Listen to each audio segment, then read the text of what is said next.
Welcome to Channel 17, the Town of Colony Government Channel.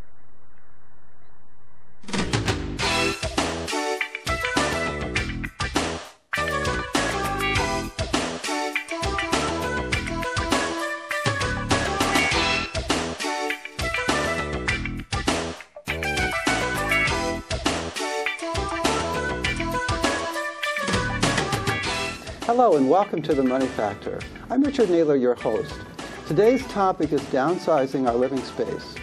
My guests are Helen Volk, president of Beyond Clutter, and Amy Vanderplug, retirement counselor at Eastwick Village in North Greenbush. Correct. Great. Welcome to the show. Thanks for having us. Downsizing is something that I guess is painful for some people. Changing houses, just changing from the same size houses is difficult for some people. So I think that's going to be an interesting topic. But before we jump into it, I'd like to get a little background on both of you. Helen, you've done some books. You've been involved with a lot of things with clutter and organization. Right. Could you talk a little bit about how you got into that and then lead up into our topic today of downsizing? Sure.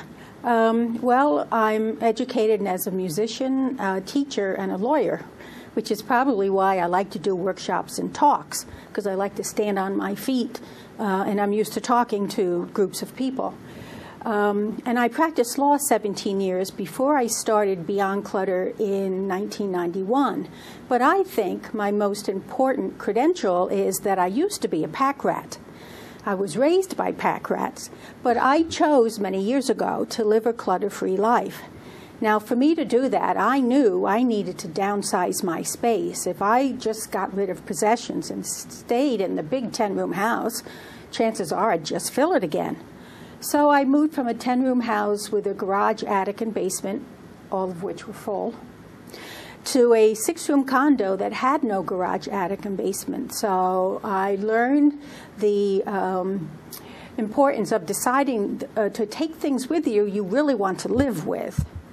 And from that experience, I started Beyond Clutter because I knew the pain of living with clutter and the benefits of living clutter-free. And I knew, I found through my own experience a process that works, so that I want to help other people declutter and de-stress their lives like I've done. And certainly that's a component of downsizing. So yeah, I'm very passionate about getting people out of this lifestyle of living with an awful lot of things that in the long run we acquire because we think they're going to make our lives better. But when we hold on to them too long, they sometimes acquire this negative impact called clutter. So we're carrying around a lot of things that we don't need to. We do, and that's when it builds up. Great. Amy, I noticed from looking at your resume, you've been helping seniors for quite a while with some of these issues. I have. I've been in the senior living business, if you will, for over 15 years, worked in a number of different settings, but all with older adults who are in the process of making the decision to move out of their house into some other living situation. Some people doing that because they have the foresight to know that down the road that's going to be a better option, and other people who are in crisis mode and need to make a change right away. So I've seen it all, but I greatly enjoy working with seniors, and I really enjoy sort of peeling back the layers of the onion when you work with people around what is generally an emotional issue, you know, leaving their house, parting with some of their possessions. Gets very emotional. Very personal. Very personal. So my title actually is retirement counselor, and some people say, well, you know, why that counselor term? I mean, you're selling apartments or something. But it really does become kind of a counseling role because people share things with you, you know, that many times they don't share with their own families. And I'm very privileged to, you know, be a part of that and help people to make the best decision. Sounds good. In downsizing, people, and what we really want to talk about today is the downsizing process. But in order to do that, I think we have to look at a little bit of kind of what are people faced with. So what are the options? What kind of situations do you get? Nursing home, I think it's called independent living at some point. What kind of options are there that people have to deal with in terms of downsizing? And you know what? I think it's really interesting that the first thing that you just said was nursing home.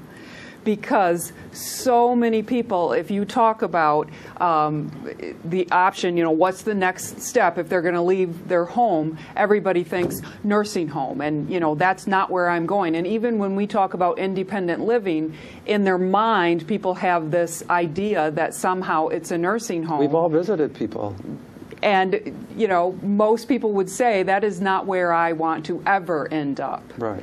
So that's not the option that we're talking about, unless, of course, that is the situation because of the person's health. But for most people, they have been in their family home 40, 50 years. It's amazing. You can accumulate a lot of... You can accumulate a lot of stuff, but also that attachment to that home. In many cases, it's a house that, a couple literally built themselves, raised their family there.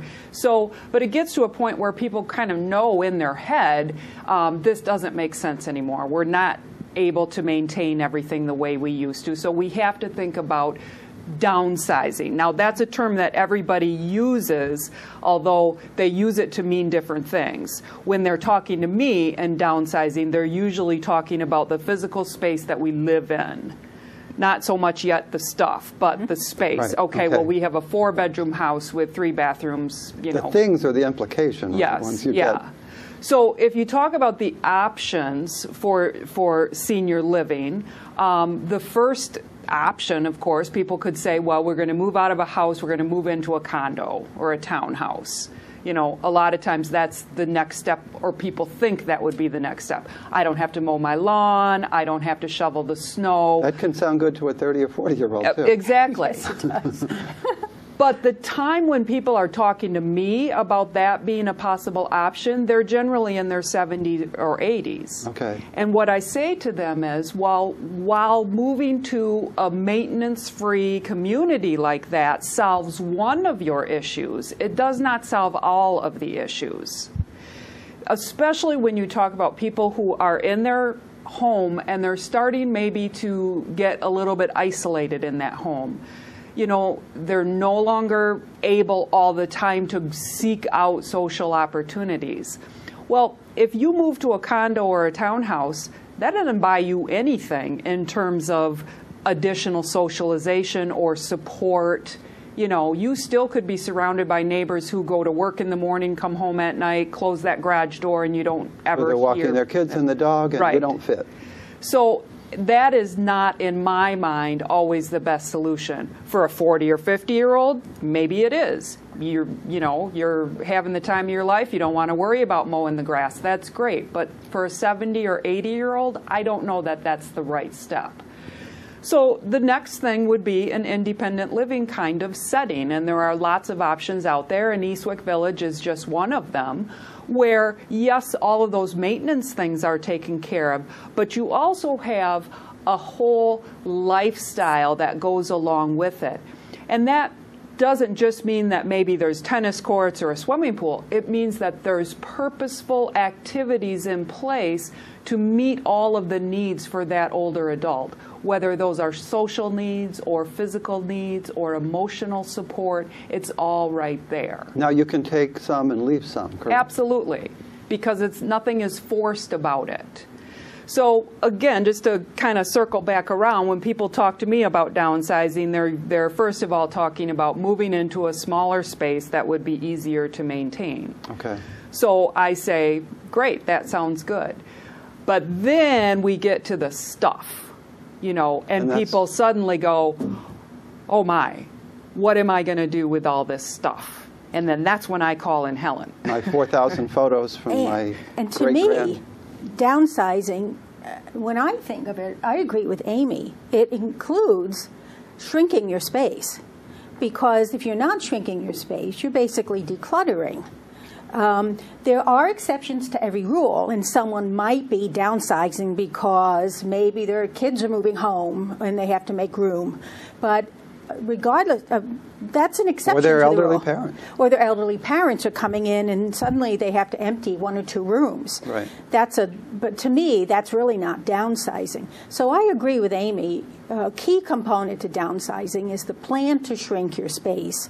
And getting rid of your possessions is simply enabling you to do that, because if you have enough possessions like I did for a 10-room house and I want to move to 6 rooms, I have to do something because there won't be room for me.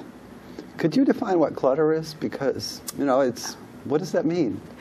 Does it mean I'm messy or what?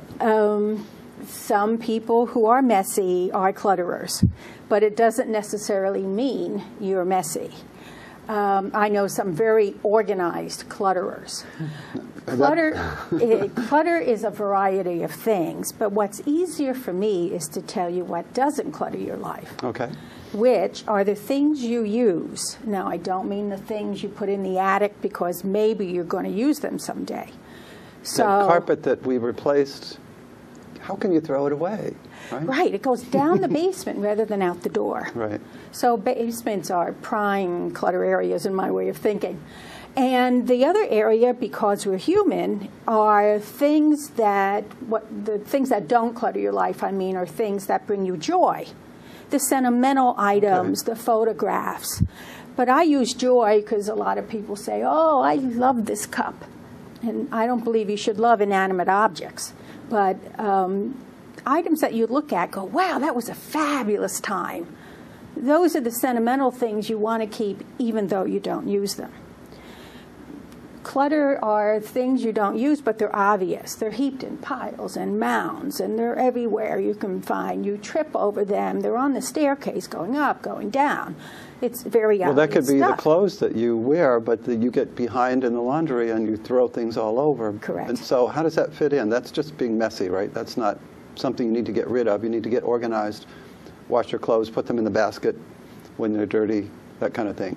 Well, yes, but I find in my experience that most people who just throw their clothes because rather than put them in a basket is usually because they not only don't have the basket where it's supposed to be, but also because if it was easy for them to put something away, they would do it. So my guess is their closets and drawers are crowded and there's no more room, so they throw it on the back of a chair. What do you do with all this stuff? Right. Right. It struck me from looking at all this that there seems to be 2 components here. You talk about the psychological, and then you talk about the need just to change from 10 rooms to 6, or 6 rooms to 3 or 2 3, right. or 1 even. Right. So is one more important than the other, or how do you look at both of them? So we can kind of take a picture of those 2 dynamics that we're dealing with. Well, let me jump in, I guess. I think they go hand in hand. You cannot separate the 2. And I don't know that people always understand that when they're talking to me first. So again, they're talking to me about changing to a smaller space. And then, for instance, when I'm showing somebody an apartment and they look at the space and they say, well, there's no way that I can fit my current life in this space, you know, and of course they're not going to be able to, and that's where Helen comes in. But it's not as easy as just saying, okay, I've made the decision that I'm going to go to a smaller space, so I need to cut my possessions in half, or I like your, and you'll you'll talk about the math part of it, because that's very logical. But logic doesn't always come into this, because people are emotionally attached to their things, whether that's a rational thought or not. They are. I was just speaking to somebody this morning when I mentioned the show, and she said,